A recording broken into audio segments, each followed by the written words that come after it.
Ever catch yourself wondering, like, wait, are they just being nice or are they flirting with me? Yeah. It's like everyone's trying to figure out this code. Oh, totally. It can be so confusing trying to tell the difference between friendly affection and when someone is actually interested romantically. Right. And this isn't just me overthinking things, right? This is like a thing. Right. Yeah. Absolutely. It's a question that comes up all the time in relationships. Which is why we're diving into this today. We got some really interesting source material from a listener about this. Oh, yeah. What's that? It's actually an outline for an episode of a relationship advice podcast. They called it The Fine Line: Friendship versus Romantic Affection. Catchy title. I'd listen to that. So are we like going behind the scenes of this podcast then? Basically, it's like we get this sneak peek into how they're tackling this whole friendship versus romance thing. I like it. So how they started off? Well, they start by like laying the groundwork, defining what friendship is and what romantic affection actually means. Makes sense. Gotta start somewhere, right? Exactly. So they talk about friendship being about companionship, shared experiences, being there for each other, Yeah.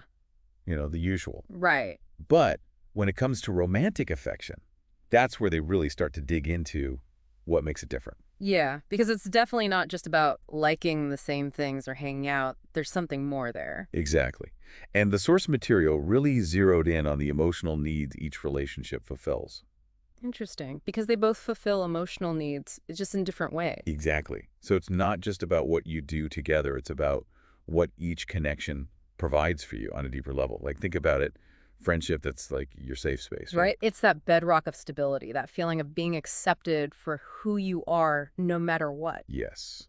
While romantic love, that usually comes with, all the excitement and passion and sometimes a little bit of drama too. For sure. It's a whole different emotional roller coaster. And that makes me think about the whole communication side of things, which the source material goes into as well.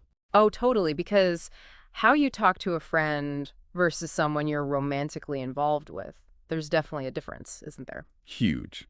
It's like night and day sometimes. Yeah. So what do they say about it? Well, they pointed out how friendships usually have this, more laid-back vibe, like sharing inside jokes, catching up on life, that kind of thing. Right, just easy breezy. Exactly. But then when it comes to romantic relationships, the outline emphasizes this need for deeper, more vulnerable conversations. Yeah, true. Which can be amazing, but also, intimidating sometimes, right? Mm-hmm. Like those heart-to-hearts can be intense. Oh, absolutely. There's definitely more pressure to open up emotionally with a romantic partner compared to just chatting with a friend. Right, because with a friend, you could just be like, hey, want to go grab tacos and not talk about our feelings. Exactly, no pressure. But the source material actually quoted a communication specialist who said that with romantic relationships, there's often this expectation of being emotionally open and vulnerable, like it's part of the deal. Which I get, because you're building something deeper. Yeah. It's not just about hanging out.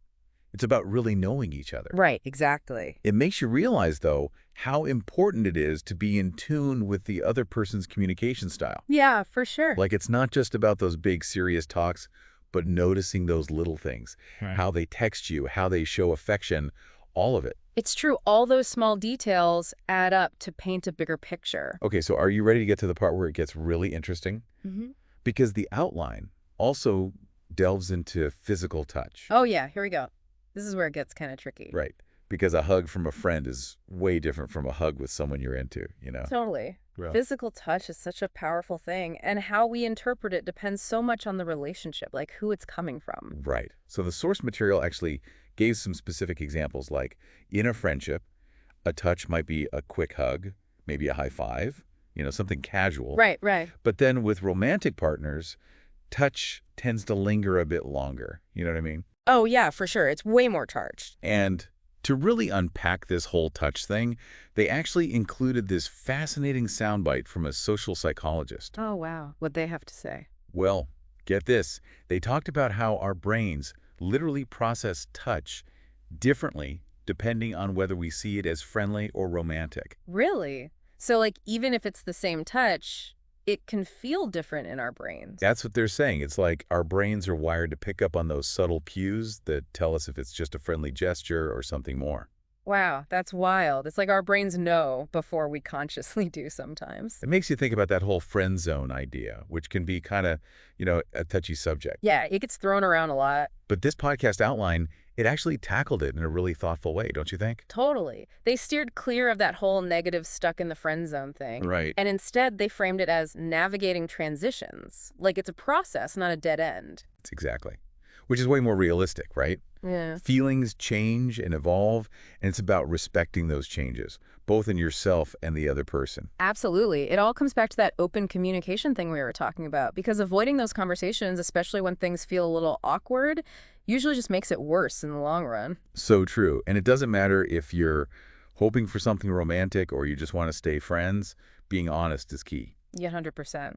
And speaking of navigating tricky situations, this outline had one last soundbite.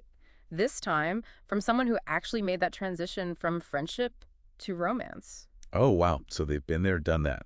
What they have to say. Well, they basically talked about how important it was to have that conversation, even though it felt risky, because it actually ended up strengthening their relationship, even though it changed.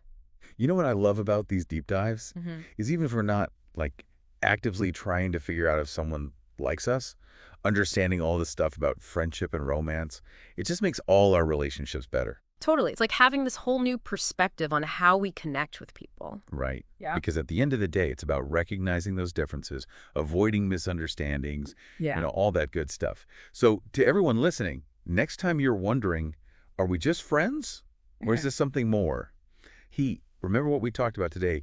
How do you feel? How do they communicate? What your gut telling you? All the little clues add up. They do. And if you're trying to decipher those signals, sometimes the best thing to do is just ask yourself, what need is this relationship fulfilling for me? Ooh, that's deep. I like that. Because it's not just about them. It's about what you need and want too. And hey, if you're feeling inspired, we want to hear your take on all this.